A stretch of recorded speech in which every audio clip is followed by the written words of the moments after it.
And now for something completely different in the Dart world, at least for me. And this is going to be talking about graph implementation. And this actually came out of working on an Advent of Code problem, which I haven't finished yet because I got sidetracked building a graph implementation. And so what is a graph implementation? We're really going to talk about directed graphs here.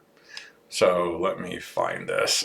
There we go. So in this case, we're looking, this is the FS Dart utils. Maybe this will get a pull request into the Dart utils from the open source Dart utils project, core project, but we'll see. So the graph we're going to talk about here, I'm just using this as an example, is it's a person and property graph. And we have a couple familial relationships. Then these are all directed, so there's no bidirectional or undirected graph entries, and I didn't do all the reverse. You can see person one has a couple children, one of the children has children, and some of them have own or rents property. And this would be like for insurance or for, an estate planning or something like that. I don't know. I just made all that up. And you can see also we could add other kinds of relationships, like a spouse relationship would actually be bidirectional. But it could be like an ex-spouse. Anyway, you get the idea, right? And so that's the notion that we have a set of nodes of different types, and we have a set of relationships between those nodes, and sometimes those are called edges, and in the code they're actually called edges, and in the Google Dart library they're called edges. So like I said, if you go to this repository, you should be able to see what we're talking about. So let me describe, we have 4 implementations that are 3 implementations really, and one's got 2 implementations. So we have an adjacency list, we have an adjacency matrix, and an edge list. And so an adjacency list is a set of directed edges. If you're going to do a query in the reverse direction of the edges, it's going to be pretty slow in this implementation. You can have multiple edges between 2 nodes. And so that could be like, I have a owned and payment due, right? Would be on a piece of property. And so in some of these implementations, you can have multiple edges between 2 nodes. I didn't show that in the graph. And in some of these, you can have edge data. So in certain graph styles, if you go from node A to node B, there's no notion of what kind of relationship that is. It's just a relationship, and there's no metadata on it. So the implementations here vary based on their behavior for directed edges and undirected edges, right? Directed edges is one that goes from point A to point B, and undirected edges that can go either from A to B or B to A with equal weight. And then some of these you can have multiple edges between 2 nodes, and some of these you can have data on the edge. And so these are the 4 implementations, and I'm going to kind of walk you through the 4. Again, if we look at the graph we were talking about before, we've got people, and the relationships are directed in this graph.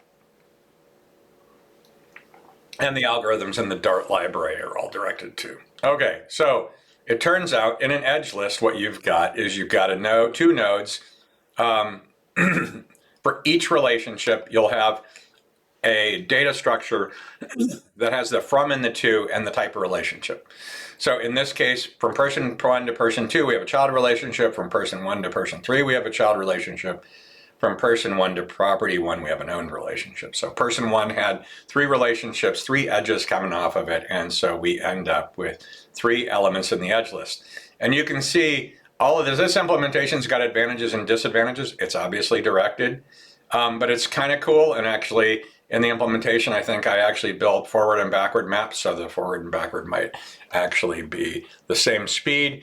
It's a very normalized thing, and so it's easy to add an additional edge between 2 nodes or create an edge between 2 nodes. And to find all the edges, we actually have to go and scan through the data. So there's no bundling there of like all the edges tied to a node. And you can see in this case, we also have the ability in the implementation to store an edge that doesn't exist. So that lets us have like the 4 properties that actually don't have any relationship to anything else. They only have inbound relationships, and I wanted the ability to store graph elements that are leaf nodes, right? So in this case, the head of the graph is sort of like person 1, And then we've got kind of these leaves out here that have no other relationships, and we want to be able to store that. And you know, can the implementations do that? It's actually possible to come up with a graph implementation like an orphan. If this property one wasn't referred to by anybody else, it would be an orphan node or isolated node, and this data structure would actually support that. We just wouldn't see, you know, like this record up here where property one is a downstream from one of the people. Okay, so this is an edge list, right? We just store all the edges. It's very edge oriented. So when you get the edge for something, you can get the data bound to that edge. Okay, so the next implementation is actually an adjacency list. We don't retain any relationship types. What that means is there's no edge data. So we have a person one here has relationships to person two, person three, and property one. This is an untyped graph for the edges. It might have been possible to create a data structure here to support edges, but then edges really aren't first-class citizens here. And so this is optimized to go forward because all the nodes have a list of all the things they have relationships to. If you do a backward look, then like, man, what are you going to do? You could invert it. You could do something else.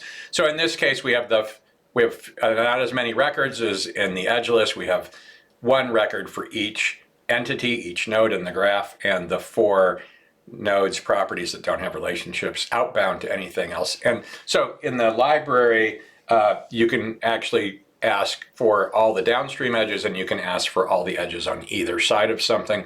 And then those functions can be passed to the Google Graph library. All right, so the last entry is, you know what, I'm gonna make this one a little bigger.